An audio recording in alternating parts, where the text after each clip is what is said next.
It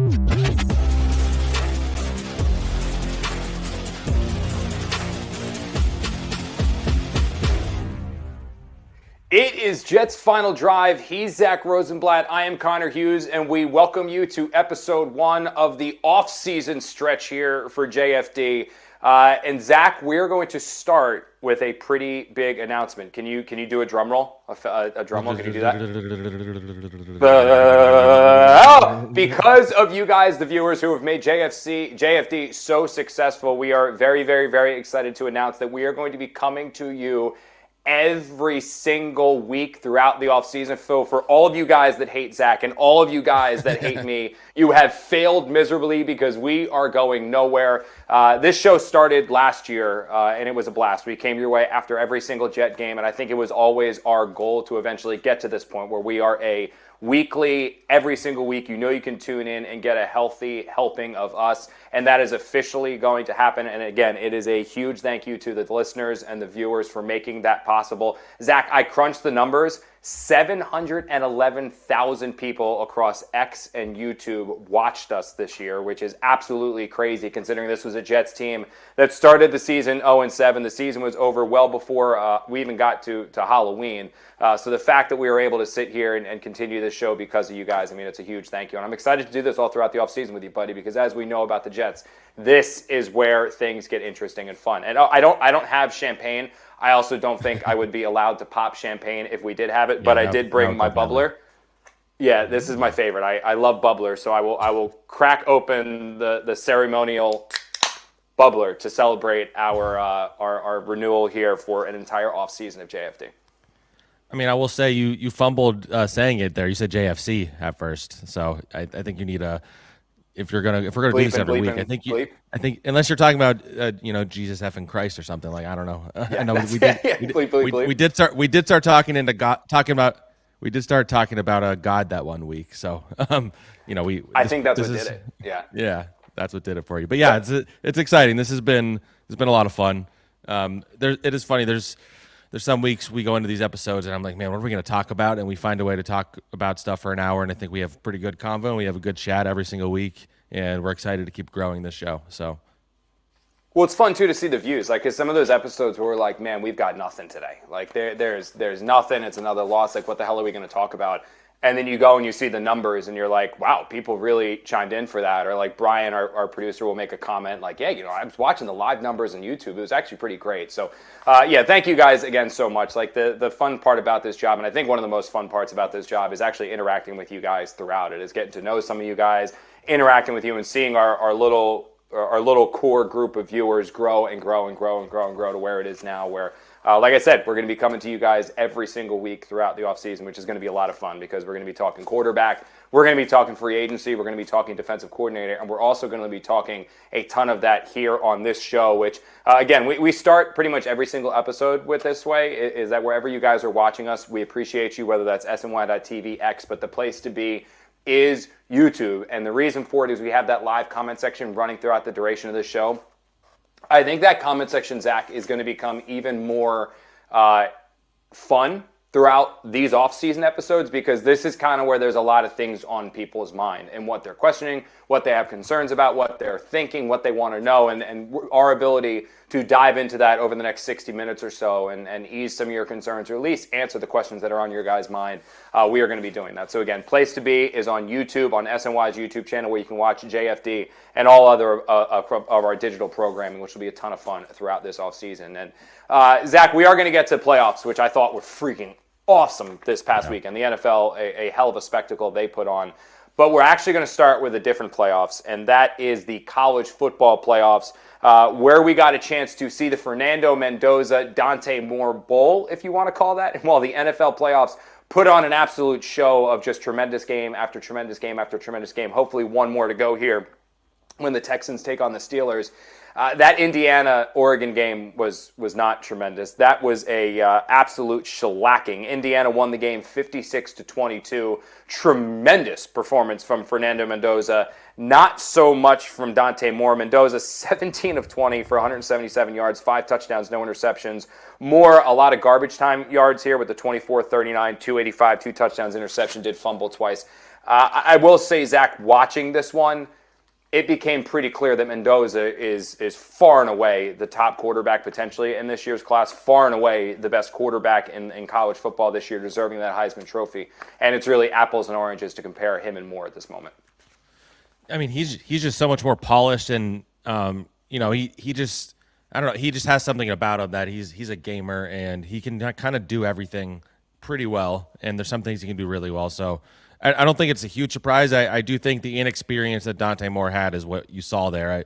He struggled the last couple of weeks against some really good defenses, Indiana, Texas Tech, and that's kind of where the questions start with him. Like he's, if you look at the history of guys without experience, I think the number is like under 25 starts over the last decade. It's nobody impressive. I don't have the list in front of me. I'll pull it up while we're talking at some point.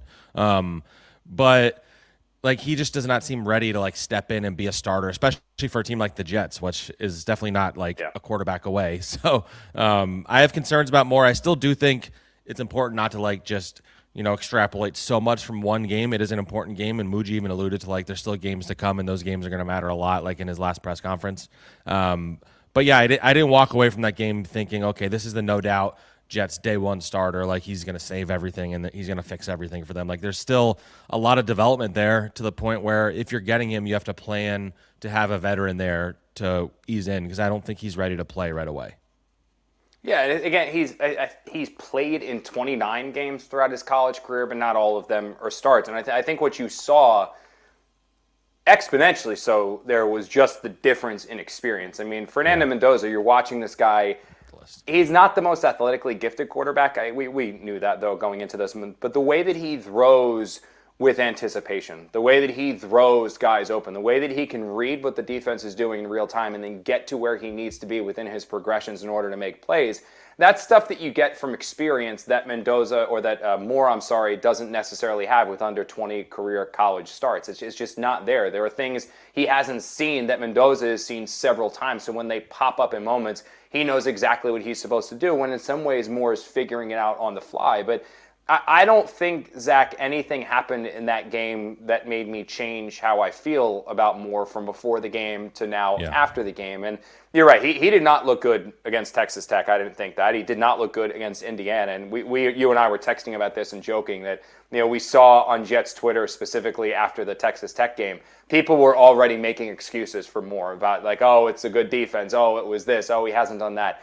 The minute you have to make excuses for quarterbacks, it's DOA, dude. Like it's done. Yeah. Like just stop it. And we've lived with this. Like we've lived it with Sam Darnold. We lived it with Zach Wilson. You live it with honestly, we lived it with Justin Fields as well, where you're not looking at games like, oh, he had a great game against a great competition. You're like, oh, look at that throw. You know what I mean? You're making excuses. But my thing with Moore is that if you talked to anybody who evaluates the draft, either on the amateur level, like the media perspective that you're talking about, like the Connor Rogers and the Dane Bruglers and the Todd McShays, like you talk about all those guys, or you go the route of the people that do it professionally with scouts and coaches and executives, they all told you the same thing about Moore. The guy has a tremendous head on his shoulders. He's an immensely impressive, mature kid. He has all the physical gifts in the world, but he is very immature when it comes to play because he simply has not played. He's in that Anthony Richardson mold of he just needs steps, or he just needs reps, he just needs time. That's what Moore needs. So what you saw against Texas Tech was an example of that. What you saw against Indiana was an example of that. This is a player, and I was talking to Connor Rogers about this, and we both said the same thing. If he is having to play NFL games next year, he's probably going to get himself in trouble. And that makes me wonder where it's not necessarily about the money per se. Like $10 million, if we're going to go as high as he can probably get from Oregon, you can't compare it to the $50 million that he would get as being a top 5 pick in the NFL draft. However, if he is as mature as people say he is, does he believe Dante, and I don't know, I haven't talked to him, but does he say, okay, I can get $10 million from Oregon? Again, life-changing money, $10 million, considering he probably already got $4 or $5 million this year.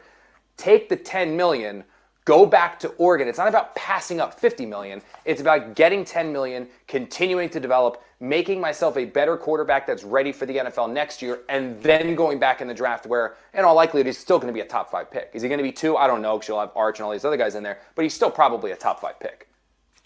I mean, I don't know. I don't know if you can say probably, because I think there's been Top many 10. cases. No, I'm saying there's been many cases right. of guys who have that pedigree and then go back to college and they tank their draft stock. So like that's kind of the thing here. So you have on one hand, you have a guy who's inexperienced, and the history of inexperienced guys isn't very good, and on the other you have in recent years guys who go back when they have a first round grade. It often goes terribly. This year is a good example of that with Drew Aller and Garrett Nussmeier. He's a different prospect, but Nussmeier was a guy that was going to go in the first round if he left last year. So there's risk attached to that. But like you said, at least the risk is mitigated a little bit by the fact that he'd be getting $10 million or whatever it is from Oregon. So I don't know. It's going to be fascinating, and the noise around all the everybody since Stephen A. or whoever started it or Todd McShay, there's been even more analysts now coming out and be like, you should avoid the Jets. You should avoid the Jets. And it's gotten so loud that he probably has heard it by now. I don't know if that means he's going to listen to all these random national analysts. I would hope that's not how he bases his decision. But, Dylan Raiola just announced he's committed to Oregon, which is at least interesting because that's like a former five-star guy. He's been a starter in college football. The reporting was like he would sit in redshirt for a year. Yeah, it doesn't make sense to me. But I can't think of any. I mean, this is a different time, I guess. But why would he have gone to Oregon if that was the case? Like he could have been a starter somewhere else. So I feel like that's a pretty good indicator that they think Dante Moore is leaving. The fact that there's still not like a definite chance, he has to decide. I believe by like the next week or two. So we'll have some clarity soon. So right now it's all just us like speculating a little bit. But in terms of like just the prospect himself, like. I mean, if the Jets want to take a quarterback this year, he's who you have to kind of take at number 2. If you don't want to take him, you have to talk yourself into Ty Simpson, who has even less experience in college than he does. And that doesn't look that appealing. And then there's Trinidad Chambliss, who we can get into in a minute. But, I don't know. The Jets are, it's funny because Jets fans went into that game being like, we want Dante Moore to show out so he can declare and become our quarterback. And now you're hearing Jets fans who saw how he played and you're like, no, stay in college. We don't want you anymore. So it's going to be interesting. It's kind of evaluation that can determine the job security of a coach and a GM. And, the Jets coach and GM got to survive a little bit longer than usual when they failed on Zach Wilson because they got the Aaron Rodgers. But usually when you get a number 2 pick and if it fails, you don't last more than like 2 years. I've looked into this. It's like most head coaches don't last more than a year or two after a failure at that draft pick, and most GMs don't last more than 3 years after that. So it's like, you're banking your job on this guy if you pick him 2 overall. Yeah. And do you think he has the goods to be the guy to bank your job on it? They're banking their job on everything right now because they're probably going to be on the hot seat this year. But I don't know. I'm not like sold on Dante Moore as a no doubt guy, but there's potential there. I'm just like, I don't know. I don't know that he's going to be ready right away as a rookie. And this is a team that kind of needs someone who's ready. So the way that I compare it to Zack, and it's a little different because the Giants got him later and just moved up into the middle of the first round to go select him. But the way people talk about Moore, and having watched him now play a few games here, it does remind me a lot of Jaxson Dart. And now Moore has immensely more talent than Jaxson Dart did. I mean, Jaxson Dart in no way, shape, or form was viewed as a player who was physically worthy of a top 5 overall pick. And I love Jaxson. I think Jackson's a hell of a football player. But his ability as a football player is what makes him a great quarterback. When you look at Moore and his accuracies and his arm strength and also his athletic ability, that's where you're talking about a guy that is talent-wise absolutely worthy of a top 5 overall pick. But the similarities between the two lie in that Dart was viewed as somebody that was not going to be ready year 1. That was the thing about him coming out. It was he played in that Lane Kiffin offense. It was so quarterback friendly, but not pro friendly. He wasn't making reads. He wasn't even doing a snap count under center. It was always clapping. And it was that he was going to need to sit, watch, develop, and maybe in year 2 he would be ready to play. So what the Giants did was they drafted him, but they protected themselves if there was a situation that arose where he was not going to be ready to play. And what that was Russell Wilson, Jameis Winston, and then you draft Jaxson Dart. Now, what the Giants realized early on, and if they were honest with themselves and hadn't just promised Russell Wilson the starting job when he first signed here, Jaxson would have been the starter week 1. Like, they would have turned it over to Jaxson because very early on, I'm talking OTAs, minicamp, you saw this guy working through drills and you're like, again, Zach, I joke about this all the time. You and I have never seen a franchise quarterback as a young player very early on to be like, oh, that guy's this is what so-and-so was doing early in his career, and he turned out to be a franchise quarterback. That, we've never seen it. I've seen Zack. I know what not a franchise quarterback looks like, but I don't know what a franchise guy looks like. Jaxson, early in those OTAs and minicamp practices, he was doing things where you were like, that's more advanced than what I'm used to seeing. That's different than what I'm used to seeing. He's already, I remember him going to a line in 2-minute drills and changing the play based on coverage. Brian Dable giving him call-it periods where they turned the headsets off and they said, Jaxson, go call your own plays and move down the field. And watching him go down the field and score touchdowns and make plays where you're like, this guy can do it now. Again, Giants promised Russell Wilson. They let him start, and then eventually they pulled the plug before the Chargers game, and then Jaxson went out there, and look, he's in contention for Rookie of the Year, Offensive Rookie of the Year. So there is a chance that you get more in the building, and for some reason, professional coaching clicks in ways that it doesn't, and he's ready. Yeah. But based off of what I saw, you can't bank on that. This can't be a Zach Wilson situation where it's Zach, James Morgan, and Mike White. You need somebody that can play, whether it's a Kyler Murray or a Marcus Mariota or a Jacoby Brissett, somebody that can start 17 games for you if it's needed, and then you give more time to develop and then eventually go to him when he's ready. And the difference between Dart and Moore is that Dart played a lot of games in college too. So he came in with that kind of base knowledge a little more than maybe Dante Moore has. So, I am a little scared of the history of guys without experience in college just becoming great pros. And, I've seen the pairing floated of okay, draft Dante Moore and sign Kirk Cousins. And if Kirk Cousins is your veteran stopgap, I do feel pretty good about that because I think he's both a good veteran and a guy that Dante Moore can learn from while learning. And then, if Kirk, falls off or he's, old or like he is, then Dante Moore comes in eventually, or if he outplays him in camp or whatever it is. You just need to have a plan. And I don't know that it's always a great idea to just do what the Giants do because they are terribly run as well. But signing a veteran or two and drafting Dante Moore, that's how it probably should be if he comes out. And then I maybe this pod or another one, we probably need to discuss if he doesn't come out what that looks like because it's pretty bleak outside of that. But I'm not ruling out the possibility that Dante Moore is a very good NFL quarterback. It's definitely possible. I think he has the talent. But there's red flags for sure. If you're this year, if he's going into the draft next year, you probably feel better about him. But going into this draft, there's some red flags for sure. You mentioned it quickly. The Dylan Raiola. If I was advising him, has nothing to do with the Jets, but I would advise more to take the $10 million and go back to college and get another year on your belt and then go into the NFL draft next year. That's what I would advise he do. I do think ultimately he's going to be coming out though, and the big chess piece there to make you believe that is Raiola, because this is a guy, like you said, really high recruit, has played some big time college football. Players want to play, man. Players don't want to sit on the bench. So he's really going to Oregon when there were so many other big time programs that wanted him, so he could potentially sit behind Moore for a year, and that's weird. That's just very, very weird to me that he would do that, considering the number of colleges that were going to be offering him to just let him start right away or at least compete for the starting job. So that makes me believe that while they're saying, if he comes back, he's the starter, makes me think that Moore is going to declare for the draft eventually here in the coming days. Let's play hypothetical world, though, because this does tend to happen. The worst case scenario for the Jets. And I think that worst case scenario for New York right now is that Moore doesn't declare. Because even as bad as things looked at times against Texas Tech and how really bad they looked against Indiana, he's still going to be the odds-on favorite to be the number 2 overall pick in the draft for the Jets. Unless the Jets evaluate him and they're like, we don't like him, he's going to be the number 2 overall pick in the draft as soon as he declares.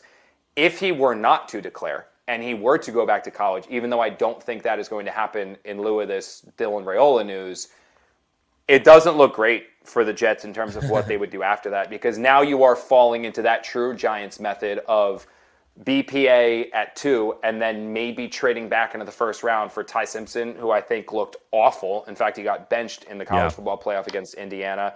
Or the kid from Ole Miss, Trinidad, who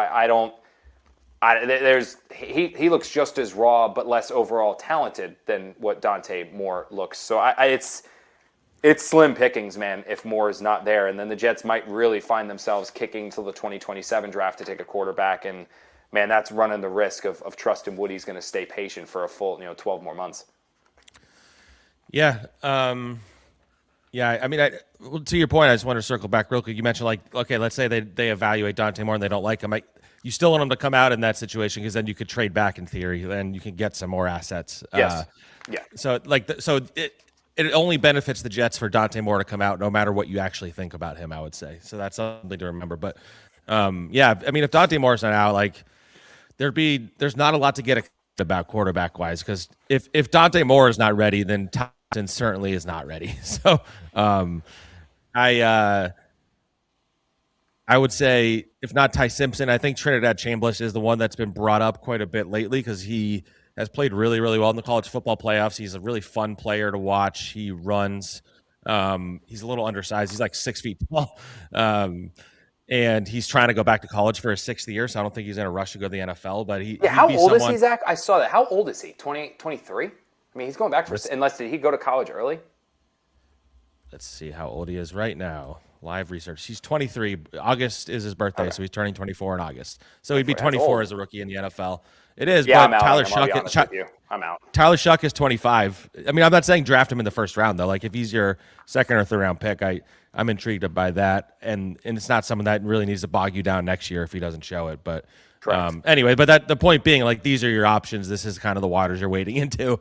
If you miss out on more, and then are you overpaying Malik Willis? Are you just hoping Kirk Cousins can survive a whole season, or that even wants to come here? Are you taking a swing on Mac Jones or what? Like Tanner McKee looked really bad in that regular season finale for the Eagles. I don't think he's an option really.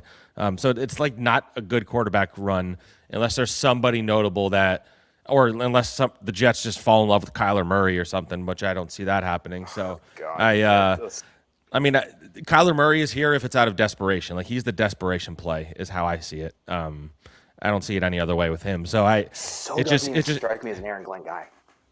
But I'm saying desperation. If you're trying to save your job and Kyler Murray's the best quarterback, you go and get him. And so that's the kind of territory where you're going. And I just don't see Kyler Murray working here, both from the Aaron Glenn perspective and just even from being in this market. Like I don't think he's someone that would handle being here very well. I do think there's talent there, but he's pretty inconsistent. He did dice up the Jets in 2024 when the Cardinals absolutely destroyed them in Arizona. But remember that hit from Quincy Williams though in that game where he almost killed him? Oh, that was like the old jacked up like ESPN used to do. You got jacked up before they prohibited the segment because of CTE and all that stuff. That would have been on there. That would have led it. I mean, he got destroyed. But yeah, sorry. Go on, Zach. Sorry. No. I'm like that's just you're settling for Kyler Murray, Kirk Cousins, Malik Willis. I'm sure Jets fans have talked themselves into some of these guys, but they're just not appealing options for a team that needs to show progress. And are you going to show progress if you don't have the rookie quarterback like there? Like you need to look at this group and go into the next offseason saying, okay, maybe we didn't win a lot of games, but we have the guy on our team. We have the rookie quarterback who showed some signs of promise. We won some games. We were competitive, blah, blah, blah. Will you be that if Kyler Murray is your quarterback for 17 games? Yep. I'm not sure. Yeah, and again, like my biggest thing with Kyler, which turns it away, is what Aaron Glenn says he wants in a player is so not Kyler Murray. Like it's just not him from an off the. I mean, this is a guy who isn't a great leader. You have durability concerns. You have work ethic concerns. Like you want like the running meme is that every time the new Call of Duty comes out, it's like, oh well, you just lost Kyler Murray for the rest of the year. Like that's the player Aaron Glenn wants to bring in here to hang his hat on. Like it's just so not the guy that I think he'd be interested in. So I ultimately don't think that I don't think Kyler Murray should happen. Will it? I have no idea. But that seems like the ultimate desperation move, which I don't think would be a very smart one. I would say in that scenario, I'd probably even just take a shot at Mac Jones, frankly, like because he's at least shown some signs. Yeah, trade for like him. He's the most intriguing one. Like he's not going to be a star, but he can if he's in the right offense, he can be good. Yes. So like he'd be the one I'd take a shot on. I'd say out of like all the options that are floated, all the realistic options. Like if Joe Burrow's available, you go for him. But like outside of that, like he'd be intriguing to me, I guess, for a 2nd round pick. Mac is my favorite, especially if you think that Tanner Engstrand ultimately wants to run the offense that Ben Johnson was running in Detroit, and I think that then works. He fits that Jared Goff type mold. He's more mobile than Jared Goff is, but the quick release. Go where the ball is going to go. I mean, that's why he works with Shanahan. It's just like throw the ball where the ball is supposed to be thrown. Put it there. Like we're going to take thinking out of it, and that's where Mac plays pretty well. So I think that he would be able to do that one pretty well. Let's move on a little bit, Zach, here, and we're going to get into a ton of stuff. We're going to talk about Jets defensive coordinators, the head coaching carousel going around the NFL, also some playoff games. Because the one thing we'll do across this offseason is we're going to talk NFL stuff as well. It's not just going to be straight Jets. We'll talk some NFL, mostly Jets, but we're also going to talk some NFL stuff. I accidentally went Jet Twitter viral yesterday, and I didn't know that was going to happen. It's always a fun thing when like you fire off a tweet and then like it's funny. Like I sent this tweet. Basically passed out in bed. Like Bree made fun of me because I forgot there was a night game on last night. So like I watched the Eagle game, completely forgot that the Patriots-Chargers game was on. So we get into bed. I'm like, oh crap, the game's on. We turned it on and fell asleep within 5 minutes. So my daughter woke up at like 3 a.m. crying, like for whatever reason. So like you go in there, it's like rub her back, make sure she falls back asleep. And I opened up my phone and saw that, the impressions that were on this tweet that went out. It was basically about the alternate reality that we could live in the year that the Jets made the decision to draft Zach Wilson. And it's like, I sent off the SparkNotes version of it, and people were like, if you had this, why didn't you report it at any point in time over the last 5 years? Why didn't you say this before? Why are we only hearing about this now? This is revisionist history. You're just carrying Robert Saleh's water. One, Robert wasn't even the first person that told me about this. Two, we have tweeted, talked about it on various shows, and written about it over the course of the last 4 or 5 years. Like the first time I think I remember tweeting about it was like 2022, 2023, but it's up there before. So we'll get in our little time machine and go all the way back to explain this to you guys too. All right, here's the thing about NFL draft war rooms. People have differing opinions all the time. Coaches feel certain things can happen. Upper management feel certain things should happen. Ownership feels certain things should happen. And then eventually you all talk, you all state your case, and then you figure out the direction that you want to go. So when the Jets were going into that offseason, and if you remember all back then, you can't use revisionist history of Sam Darnold is now like an unbelievable quarterback for the Seahawks after being an unbelievable quarterback for the Vikings. Like, you can't look at that. You need to look at the Sam Darnold that was the quarterback of the Jets his final year there, where he was not good. He would make 2 or 3 throws a game where you'd be wow, but then he'd turn the ball over a ton, couldn't read a defense, struggled immensely with Adam Gase. So Robert Saleh gets hired, taked over, and the Jets, Robert Saleh, Joe Douglas, they're trying to figure out what they want to do. Robert Saleh's point of view and the coaching staff, various members of the coaching staff, their thought process was they wanted to run it back one more year with Sam Darnold. This wasn't so much so because they believed that Sam Darnold was this franchise quarterback that just needed more help. They believed in him. In fact, they thought that Sam would be great in Mike LaFleur's offense, which he ultimately ended up being great in Mike LaFleur's offense because it's the same offense that he ran in San Francisco, same offense that he ran in Minnesota, now a similar offense as he's running in Seattle. But that was their mindset. Their real belief, though, was that they needed so much around the quarterback other than just the quarterback. So what a lot of people on the coaching staff and Robert felt they should do was trade the number 2 overall pick. They were not going to draft Sewell. They were not going to draft Jamar Chase. They were going to trade the number 2 overall pick because the Philadelphia Eagles were interested in coming up potentially for Zach Wilson because Jalen Hurts hadn't taken off yet. The 49ers loved Zach Wilson. They wanted to all come up. So their thought process was trade back from number 2, recoup a ton of assets, and then begin to round out this roster with playmakers. Then the next year or the year after that, go and get the quarterback. And then what you're doing is taking a team that now has, similar to what the Jets are right now, everything else but the quarterback and adding in the quarterback, other than getting the quarterback and then rounding it out with everything else you already need. Front office and Joe Douglas had a different viewpoint. The way that Joe wanted to go about it, and ultimately what the Jets did, was he took Sam Darnold and he imagined that he was in the quarterback class with Justin Fields and Trevor Lawrence and Zach Wilson and Mac Jones and Trey Lance. And Joe evaluated everybody independently and then sat back and asked himself, if I was going to draft a quarterback in this class, who would I draft? And Zach Wilson had the highest grade of anybody not named Trevor Lawrence, because Lawrence was going 1 overall to the Jaguars.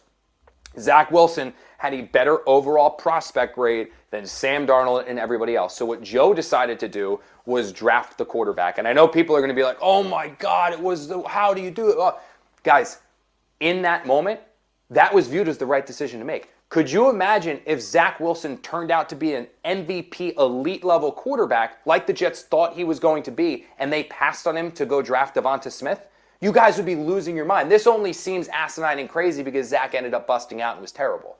Like that's where this changes here. So Again, it's an alternate reality. This wasn't like Joe said, hey, we're drafting Zach Wilson, and Robert threw his hands down and stormed out of the room and said, oh my God, I'm done. No, once they made the decision, the whole organization was on board with it. But that was the alternate line of thinking within the building. And the player that they were going to draft in that trade back scenario was going to be Devonta Smith. So you would have had Devonta Smith and everything else. And oh, by the way, guys, in this last little point, Sam Darnold, he still wasn't going to be getting extended after that year. The Jets were still going to be terrible because the Jets were terrible with Zach Wilson and all the draft picks. It wasn't until 2 years later when they got Garrett and Sauce and everybody that they really started to turn around. They would have moved on from Sam Darnold after that year, probably traded him or just let him walk. And then the player that they were going to get was going to be Jimmy Garoppolo. So Jimmy Garoppolo was going to be the quarterback of this team next year because the next class was like the Kenny Pickett class, if I'm not mistaken. So there was no quarterbacks there. They were going to trade for Jimmy, put Jimmy into this offense, and then use those other picks. Would they be better? Probably, but Jimmy also really hasn't been anything for the 49ers since he was replaced by Brock Purdy. But that's that. Probably we can finally bury this. I hope this kind of provides the extra information that people wanted. But I was, Zach, very surprised as I was rubbing Brooks back at 3 a.m. to see the number of people that were like, you've never talked about this. Why are you only reporting this now? You're just carrying water. Like, dude, you and I have talked about this. Like, when I added this to the rundown today, you were like, we're talking about this again? Like, this is something we've discussed before. Yeah, I mean, I would just say, like, you might have said this in your just long rant there, and I missed it. But I like Saleh still. It's not like he didn't want Zach Wilson.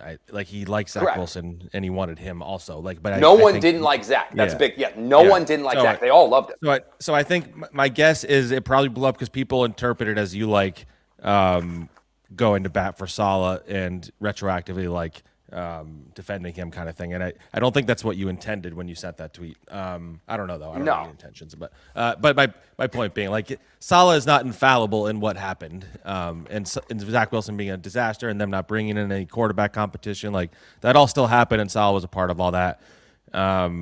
Saleh's doing a great job right now as the 49ers DC in the playoffs. That was a great win they just had against the Eagles. He's going to get a lot of head coaching interviews coming up.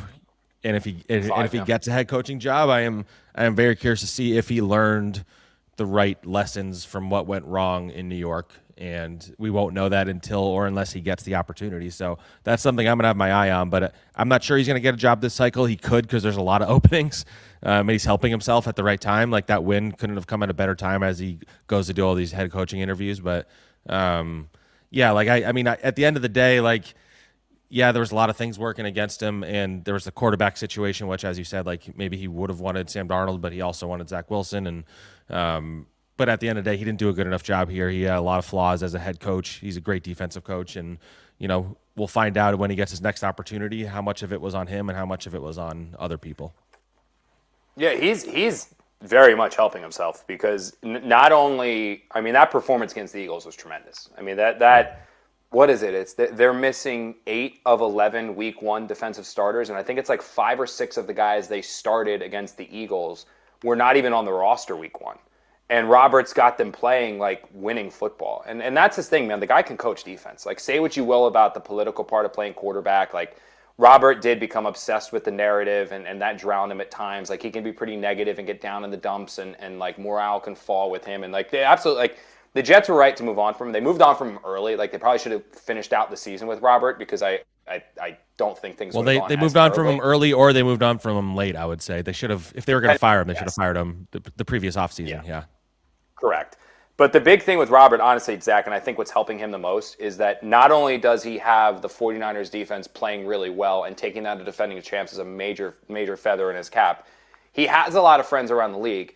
And the way that the Jets have completely and totally bottomed out since they fired him that's it. They've won what? They've won 6 total games since they fired Robert Saleh because they only won 2 games with Jeff Ulbrich the rest of the way, or 3 games with Jeff Ulbrich the rest of the way, and then 3 games here with Aaron Glenn. And the players that Robert Saleh had playing a Pro Bowl level completely teeter out with the new staff and bottom out with the new staff. And I think that does help him. And it's almost like getting fired early is also a benefit because now it's almost 2 full years removed from the job because he was fired week 3 or 4 or wherever that happened. So we'll see if he ends up getting another job.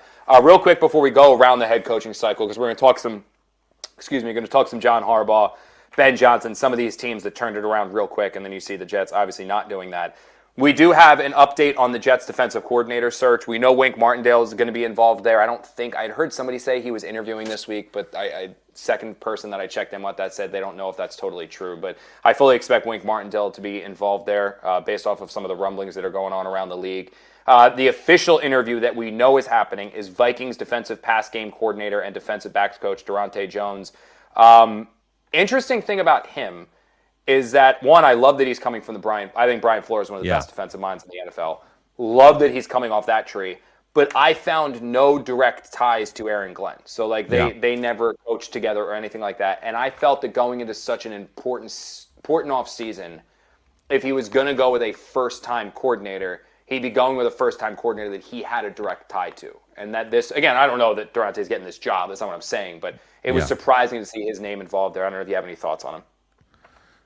He's someone that's pretty highly regarded, I know, in league circles. I think he's going to get some more DC interviews. The Jets do need to go through the full interview process. That's something to take note of. The Rooney rules I'm not saying he is only getting it because of the Rooney rule, but they have to go through the whole process. So if they have a guy in mind that they want to hire, they still have to go through the process and interview people. And I think he's someone that deserves consideration. I mean, if you look at him and say he's a disciple of Brian Flores, that's the kind of DC they need in here. The Vikings had the second best pass defense in the NFL, I believe.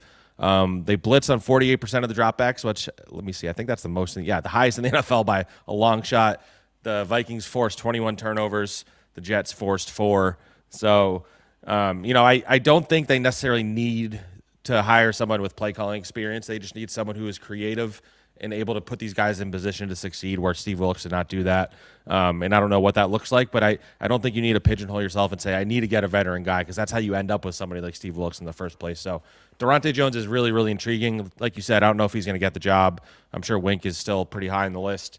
But, Dante Jones has the ability to go into that interview with Aaron Glenn and impress him enough to get the job offer. So I'm curious to see what happens with him.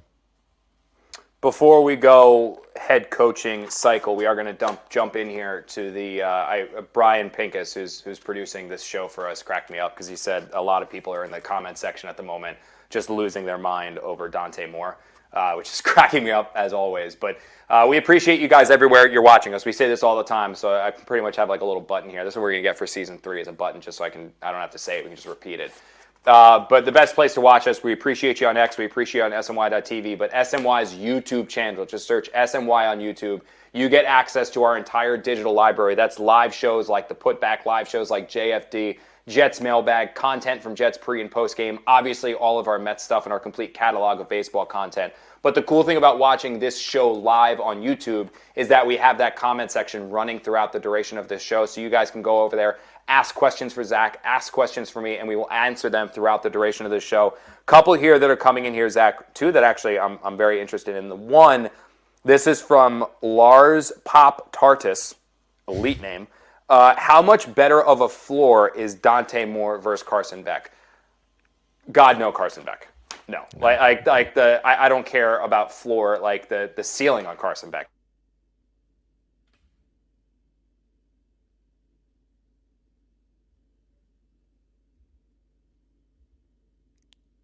Did we just lose Connor? Yeah, I think we just lost Connor. So I'll answer that question until he gets back. I'd say no on Carson Beck. I do not think he's I do not think he's a guy that you really want to invest in as an NFL quarterback. I'd be more interested in the Garrett Nussmeier, Drew Allers of the world if those guys can bounce back from their injuries.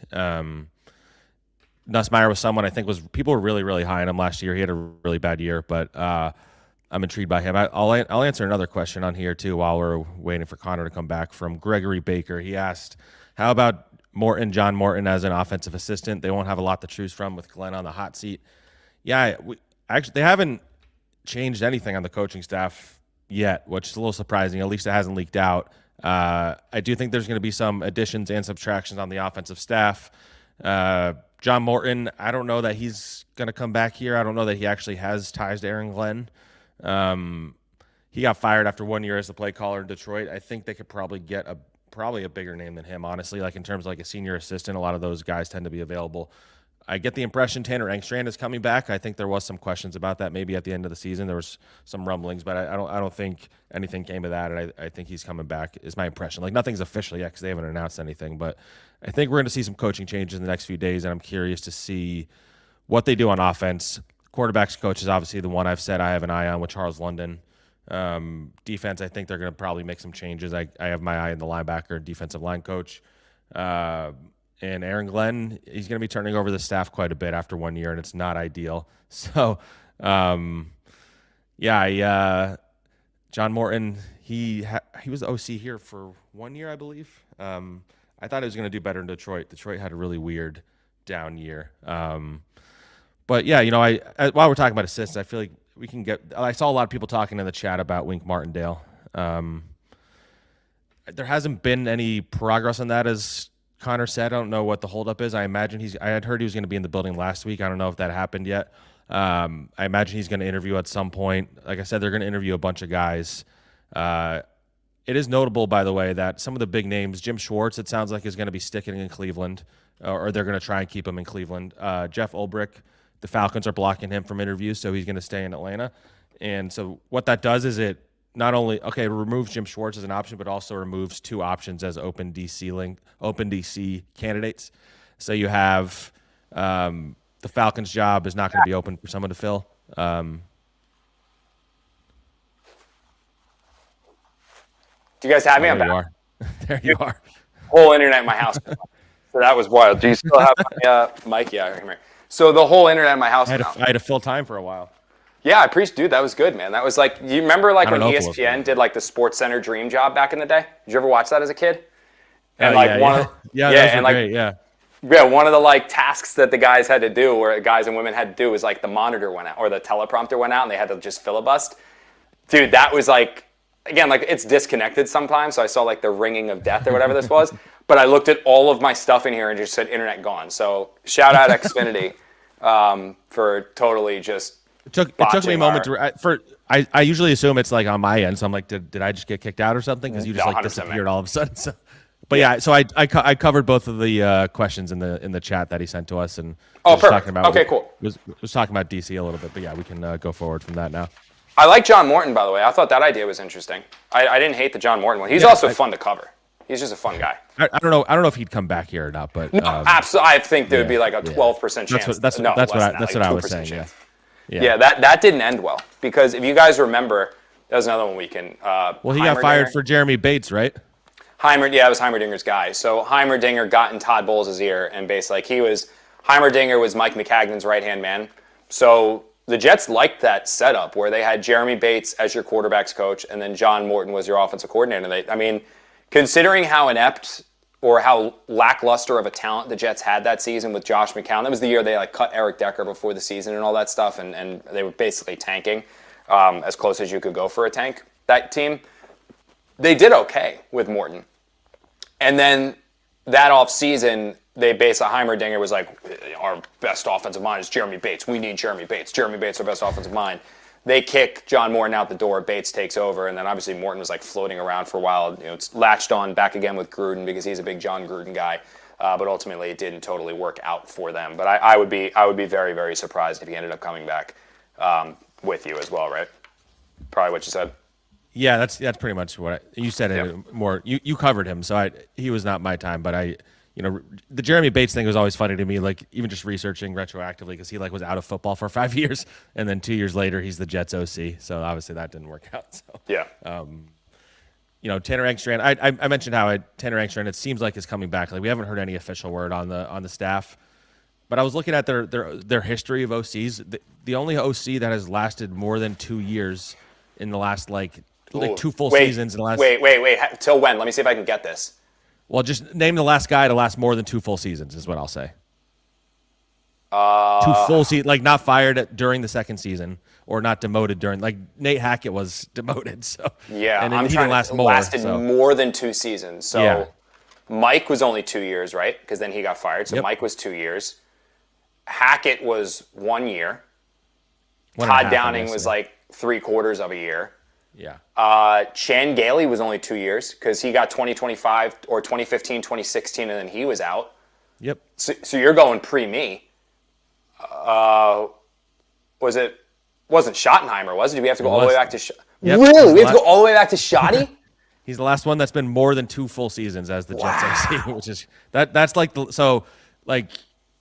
if the Jets go through another bad offensive season, then Tanner probably, if not Glenn, Tanner is certainly going to be gone. So he's going against the clock already. They need to get it turned around. That is crazy, dude. Wow. Yeah, because then there was like some point there after shot. Marty Mortonwig, I think, was there. I'll tell you the ones that Dowell Loggins, obviously. He wasn't technically. Oh, Dow. Forgot about Dow, actually. Yeah, Marty Mortonwig was basically 2 seasons.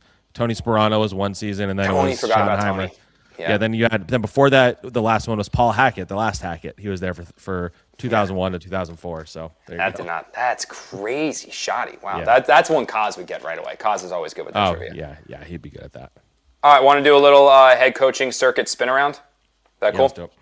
So, latest, John Harbaugh is obviously the big fish. It's crazy, actually, Zach, when you and I were talking about this previously, about that, like, last cycle, there was Ben Johnson and Mike Vrabel, and those guys were both viewed as the no doubt A-plus home run hires, or as home run hires as you can possibly get, especially with Vrabel. Everyone knew he could coach.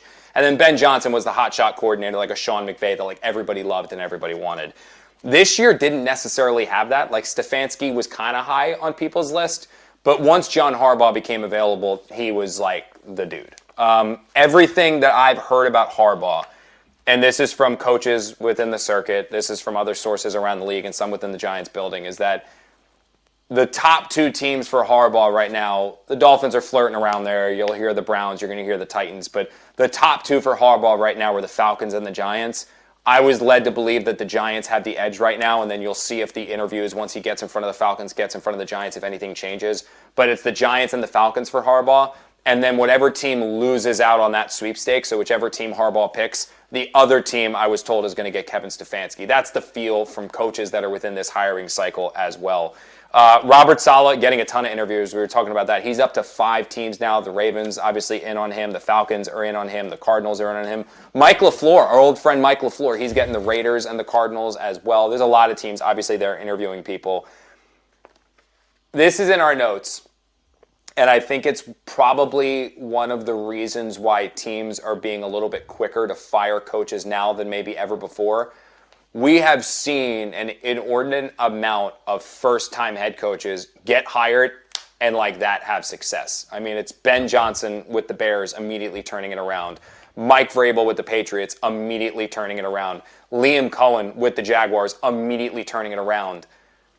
The underlying thing that people aren't, you can even go, and he's not a first-time head coach, but the Canal is the guy with the Panthers. Yeah. His second year in the playoffs as well. It wasn't first year, but second year with the playoffs, like turning it around for him.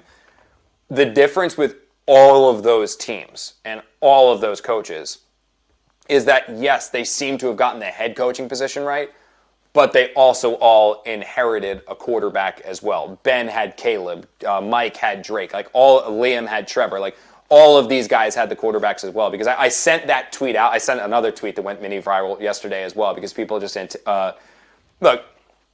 I definitely take my shots at the Jets, so it wasn't like this outlandish thing to just assume. But people saw I tweeted something like, Ben Johnson showing, because that game was incredible, that game against the Packers.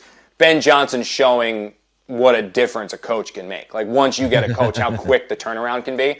And everyone was like, yeah, fire Glenn, fire Glenn, fire Glenn. That was more of a tweet to the Giants, not the Jets, where the Giants' similarities to the Bears, the Giants' similarities to the Patriots are there far more than what the Jets' similarities are, because the Giants have Jaxson Dart, who they believe in. The Giants have a core group of players that they believe in. They can go get the quarterback, spend in free agency to add those veterans like the Patriots did, bringing in the Stephon Diggs, and like the Bears did with some of their players, and then potentially have a resurgence next year where they're winning 9, 10, 11 games and making a playoff push. I see that with the Giants because of Dart. The reason that didn't happen with Aaron Glenn is there was no quarterback on the roster, even though they hitched their wagon to Justin Fields and just had it blow up in their face. Yeah, it is funny. We're in a state right now where you in particular, because you cover both teams, like you need to specify you're not talking about the Jets, I would say, for the time being, because everybody is really fired up right now. And that's why, like, even if I cover only the Jets, so when I tweet anything, everybody assumes I'm talking about the Jets, and I even am not always doing that. So it's just something to keep in mind. But this coaching cycle is really fascinating because, I think more and more intriguing names keep becoming either possibilities or coming open. Like I actually am pretty personally, I think Mike McDaniel's a better coach than he gets credit for. Like, you can look at it as like they faded at the end and things kind of fell apart a little bit, or you can look at it as he got 2 really good years out of a terrible quarterback in Tua Tagovailoa. And I think the reason why he's already getting all these interviews, both for OC and for head coach, is because he's one of the best and most innovative play callers the league has. And I saw somebody tweet this. I don't know who it was. Like, if everybody thinks he's so valuable as an OC, then he should also just be a head coach, because I think, you get the guy that if your head coach is calling the plays, you're in great shape. You're seeing it with the Eagles right now. Like, the whole Nick Sirianni thing is kind of crazy if you think about it, that anytime he picks out his OC, it goes terribly. And they always just want him to find an OC and a DC who are basically also head coaches. So what does Nick Sirianni actually do? He's an offensive-minded coach who was an offensive coordinator who can't call plays. And they never even consider giving him play calling anymore. So because he did it early. He did it the 1 year with Philly. It was a disaster. Like, it was terrible. Yeah, but so you have Shane Steichen, who's a head coach now. You have Kellen Moore as a head coach now. You have Vic Fangio, who's a head coach. You had Jonathan Gannon, who became a head coach. Like, when those are his coordinators, he does a great job. Anyway, the point being, I think Mike McDaniel is a much better coaching candidate than maybe some people realize. And I don't know if he's going to get a head coaching job. I think he might. I'm intrigued at the Browns as a possibility for him, actually, because he also coached there back in the day. Atlanta would also be interesting. But I have my eye on him. And if not, then he's going to be the top OC candidate for literally anybody who needs an OC, because I don't know if there's a better OC available right now than Mike McDaniel. So this cycle, you have him, you have Stefanski, you have Harbaugh, like you said. There's all the LaFleur stuff. It seems like he's going to be going back. The only reason you fire LaFleur is if you think you're for sure getting somebody like a John Harbaugh to replace him, and I don't know that they are ready to take that risk, because LaFleur is a good coach. He's maybe not a good coach when it matters, is what it seems like. Like, they tend to fall apart and blow leads and stuff like that. He LaFleur getting fired. He's a big overthinker. If LaFleur had gotten fired, that would only have made the Jets fan base even louder, because Stefanski and Harbaugh are 2 of their guys that the Jets fan base wants. And you add LaFleur in there, it'd be like, we cannot keep Aaron Glenn now. Like, come on. Like, every big name's going to keep getting fired, and they're going to be like, no, we have to fire him now. He's not getting fired unless unless Sean McVay is like, actually, I only want to coach the Jets going forward. Then I think Aaron Glenn is probably going to be the Jets coach next year. Yeah, and I 2 things is like and then we'll move on here. We'll talk a little bit of playoffs. I think what actually acts against Mike McDaniel is that I don't know how good of a coach he will be when what really hits the fan. And I guess you could kind of point to the Dolphins this year, but he's such a unique person and he's such a unique individual, and he's not the guy that's going to sit in the middle of the room and like mother F guys and motivate guys and get everyone going. It's like, if you have a team that's good and playing well, I think he's going to be great like he was for the first couple years with the Dolphins. But when things hit the fan, I just don't know if he has the personality to control a locker room, which is why he's such a unique individual. Because you're right. From an offensive standpoint, I don't know. Like, the moment he's an offensive coordinator, he's the best offensive coordinator in the NFL. Like, he is a tremendous offensive mind, brilliant person. I just don't necessarily know if he can. I don't know. It's tough. He has to be in the right situation, I think, to be a really good head coach. I do think that. And Miami, when things started to spiral, you saw he lost control a little bit. Sirianni is the most fascinating one, because I actually had this posed to me by an NFL coach. If he got fired, he might be the only head coach in the NFL who could get fired having never missed the playoffs, been to 2 Super Bowls, and I'm not sure that he immediately gets another head coaching job. Like, I don't know if Nick Sirianni got fired today. He'll get interviews. I don't know if he gets another head coaching job. I think he would get a job right away. I think he right would. away. I don't think. Yeah, I do. I don't think it would go. I don't think he'll go somewhere that's a good situation, and I don't think it'll work. Like, I could see like the Titans hiring him, or like the Raiders. Yeah, I don't know about the Raiders because of Tom Brady. I imagine he thinks Nick Sirianni is like yeah. But yeah, I don't know. I think he'd get hired, because I do think once you remove those top candidates, I don't think this coaching cycle has a lot of guys, and you have a guy in Sirianni, whatever you want to say about him, and you could say, oh, he had the talent, whatever. Like, not everybody wins with talent, so he has more wins and a better winning percentage and a Super Bowl appearance. So I mean, Doug Peterson got hired right away. I don't think Doug was ultimately a good coach either. So I thought he had a better hype coming off of him, though, Doug. I thought Doug had more hype coming off of him than Sirianni. There was a lot less hate. He did. Well, than he Sirianni. did because everybody said that the Eagles Super Bowl, like he got a lot of credit for that because of the Nick Foles factor. Whereas I don't think Sirianni got any credit for the Super Bowl. So you're right. I don't think it's like 100% locked though. It's just crazy to say about a guy who won a Super Bowl last year and has always won like 10 or more games, pretty much. So it is fascinating because he's just like for whatever reason he's like the least most successful coach in the NFL. It's crazy. Yeah, that whole Eagle team is weird, man. Like that whole situation over there is weird. Like I talked to some people about that team because I'm like, they're literally the most talented team in the NFL. I genuinely believe that, and the fact that they look so dysfunctional is crazy. Like, and they had players like Devonta Smith coming out saying we're running the exact same offense. It's just not like the finger pointing at Hurts. So, obviously AJ Brown and Hurts hate each other. It's crazy. That was one playoff game. I thought the Eagles-49ers playoff game. We'll run through that really quick. Playoff results so far. Probably the only dud of a game, I would say, was the Patriots-Chargers because Justin Herbert looked terrible. Like, that was I went back and rewatched it a bit. Herbert was awful, but Patriots advanced 16-3 victory there. Eagles fall to the 49ers. 49ers winning that one 23-19. Bills, great game against the Jaguars, 27-24. Bears, tremendous game against the Packers, 31-27. Rams, 34-31 over the Panthers. That was a tremendous game as well. Last playoff game for Super Wildcard Weekend is the Texans versus the Steelers. I kind of secretly like the Steelers in that game, believe it or not. But what we're looking at next week, Zach, is Broncos versus the Bills. The Patriots will play either the winner of this Houston Texans-Pittsburgh Steelers game, Seattle versus San Francisco, Chicago versus the Rams. I think they're four great matchups. I could see either game going either way. Like, I don't think either of these you look at and you're just like, oh my God, this team's going to blow it. This is a free trip to the Super Bowl. Like, it's going to be a really, really good one. Quickly looking over these, I like the Bills over the Broncos, believe it or not. I know there's something funky right now with Buffalo, but I do like Buffalo over Denver. Like, that's a really good defense, but I think Bo Nix, I just don't trust him in the playoffs yet. I don't trust him in a big game. Probably still scarred because I watched a game the Giants should have beaten the hell out of the Broncos. And, I just think there's something there. I think the Bills can win that one, which would send them to the AFC Championship game. I like the Patriots over whoever they play, whether that's the Texans or the Steelers. I think the Patriots win that one, which would be a Bills-Patriots Conference Championship. Freaking awesome game that would be. Seattle versus San Francisco. I think Seattle's going to beat San Fran. San Fran got their Cinderella victory over the Eagles. They're not going to beat Seattle. And then Chicago versus the Rams. I am back and forth on that one. I think I'm hedging right now towards the Rams because they're also my Super Bowl pick, Rams-Patriots. I think I have the Rams winning that one. But either way, these are going to be four great games. I don't know if you feel crazy different about any of those predictions I just made. Well, first I would say I think if the Texans win tonight, I think I'll have gotten all my picks on our pod from last week correct. So I just wanted to point that out because you picked the Jaguars and I picked the Bills. So I did pick the Jaguars? Okay. Yeah, you did. The Bills. And yeah, so as for these games, I think I would pick Bills. I just don't trust this Broncos team.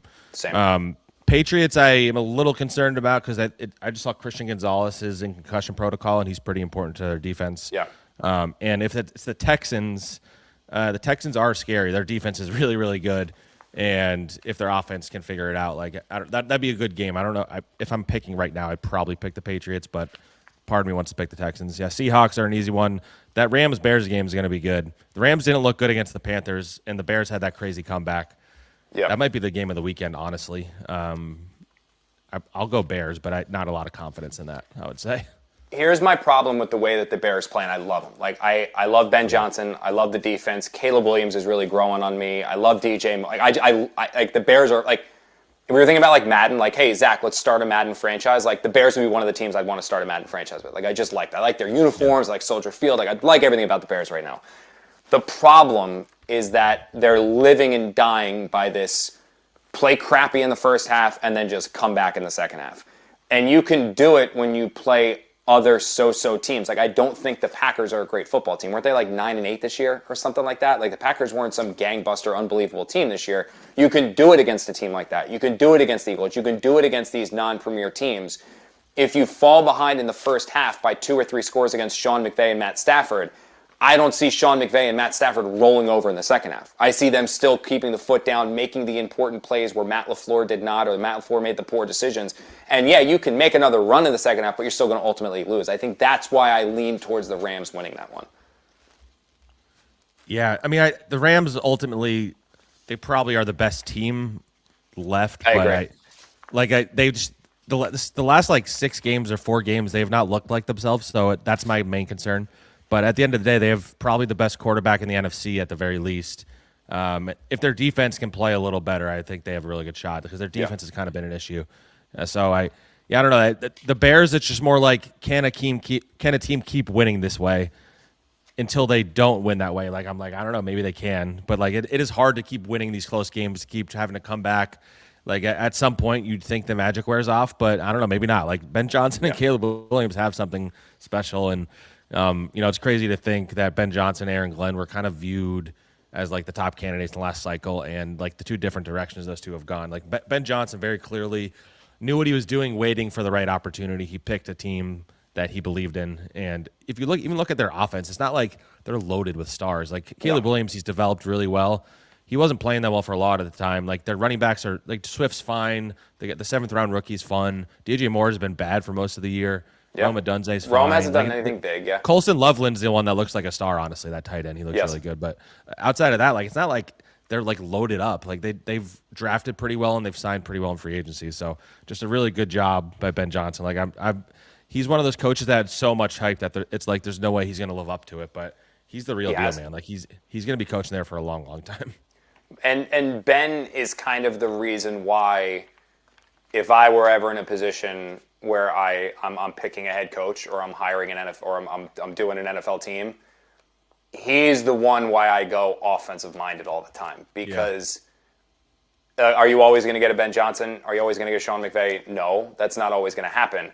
But the benefit of these, the offense stays the same. And I feel like it's so much easier to replace and find a decent defensive coordinator, whether it's like a retreat from a head coach that gets fired that didn't work, like you get your Robert Saleh or you get your Dennis Allen or you would do whatever. Yeah. The offense is so hard to find, and the last thing you want is to just have the system change, which is why when the Jets hired Robert Saleh, I was like, you know what?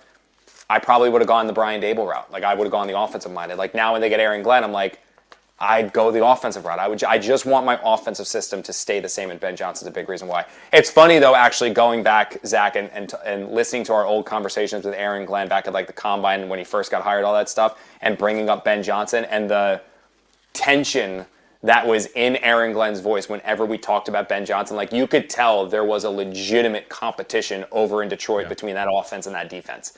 Like, it was not kumbaya, everybody loves each other. Even when they hired Tanner, and it was like, that offense wasn't all Ben Johnson, And it's like, well, the offense followed Ben Johnson to Chicago, and the Detroit offense did not follow you to the New York Jets. So I would say that Ben Johnson, yes, is very legit. Last one here, Zach, before we wrap it up. What would be, in your opinion, the most fun Super Bowl matchup? Like the one to be like, yeah, this is going to be fun. I think from the AFC, it's the Bills. Like, if the Bills are there, I think that's the most fun. And the NFC is the harder one. Yeah, I'd say in terms of like the quality of the game, I want to say Bills-Rams would be the most fun. Yes. I just think in terms of Josh Allen battling Stafford. But on a personal level, I think Bills-Seahawks would be fun. Number one, I just think Bills, it just feels like they're the team, like it's their time team. Yeah. For the Seahawks, like seeing Sam Darnold get a shot at winning the Super Bowl, and just seeing him get his chance to like prove all the doubters wrong and all the talk about him not being able to win in these close games. I think that would be the one I'd enjoy the most, I would say. I agree with. I would also like to see it for Sam. I think if it was like if I'm back and forth on it. Like I definitely think the Bills are the most fun out of the AFC. I don't think that's any question. I go back and forth between Rams and Seahawks because I do think that Sam Darnold, that reclamation, him on the big stage, I think that'd be a lot of fun. But you're right, Josh Allen and Matt Stafford battling it out, and that also might be Matt Stafford's swan song. Like that might be it if he wins the Super Bowl again because He's been flirting with retirement the last couple of years. He had the back issue going into this year. If he gets a second ring, what are you coming back for after that? Because he's like 37, 38, if I'm not mistaken, any of that stuff. So that would be one. Or maybe even, I'll tell you what, a Bills-Steelers, Aaron Rodgers in the AFC. Aaron Rodgers maybe running it? Ooh. Aaron Rodgers versus Sam Darnold just keep the Jet stories going? He's losing tonight. It doesn't matter. I honestly think the Steelers are winning. It has nothing to do with I don't even think the Steelers are not winning. I think they're going to lose by like more than a touchdown. Butt kicking? Oh God, we're not getting season 3 I think the Texans are going to rip off Aaron Rodgers' head. I think he might not survive 4 quarters. Is my prediction. You got a juicy parlay you're cooking? You got a juicy little lay you're cooking? You think? I don't bet on the NFL, buddy. I'm not allowed to. Yeah, okay. All right. That's it. Thank you guys. That's going to do it for this episode. First off-season episode of what is going to be the weekly off-season Jets Final Drive. We might have to rebrand, though. Like, I think Brian and Sam and Jeff are going to get pissed at me now because I don't know if JFD, I mean, it's such a fun acronym, JFD. It's fun to say. Like, I don't know if Jets Final Drive works if, like, we're doing this all off-season. We might have to think of a new name and then new graphics. Yeah. And maybe, because I'm really thinking outside the box to make Sam mad at me, maybe we can get gear. Maybe we can get swag and start selling swag. That, dude, if we were in training camp, what would we have to do if we get to training camp and the first public open day, someone has a Jets Final Drive, like, gear? Like, we'd have to do something for it. Like, if they find us and they have a JFD shirt on, we would have to do something, wouldn't we? We probably have to. Like, we have to give them something. I just want a JFD hat. I want that. What would you wear? Yeah, we do need hats. But trucker hats, because my head's weird. I have to wear, that'd be fun. Oh, and then we can, if we're doing this live, we'll let you guys in. We're doing our production meeting after this to, like, to lay out the whole year coming forward.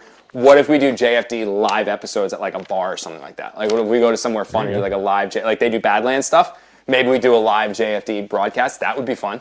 I would like to do that. That would be fun. And then we give out shirts and oh god, they're gonna be so mad at me for putting all this out. But now it's out into the universe, so now we have to do it. So anyway, thank you guys so much for joining this season of JFD. Like we said, off-season episode 1 we just wrapped up. We are going to be coming your way every single week throughout the offseason. We're going to have live shows from the NFL Combine, live shows from the NFL owners meetings. I'm not doing the Senior Bowl. I don't know if Zack is, but if he's there, we'll broadcast Zack there, me home, so we can talk a little bit about the Senior Bowl. You guys are why the show has been successful. You guys are why we do this every single week and why we're going to continue to do this throughout the offseason. Again, over 700,000 views across X, YouTube, not even including SNY.TV and everywhere else. That's just YouTube and X from you guys throughout the year. That is freaking awesome. Can't believe it. So we are chasing 1 million before season 3 officially begins with week 1. That's 300 to go. I think we can do it. Thank you guys so much again. For our entire production team, I always make sure I can get this. I'm going to have this memorized. That's my goal. Brian Pincus, Sam Candle, Corey Palmer, and executive producer Jeff Goldman. You are Zack Rosenblatt. I am Connor Hughes. Thank you guys so much for joining this episode, and we will see you next week as we continue to talk Jets offseason, quarterback drama, and maybe a defensive coordinator by then.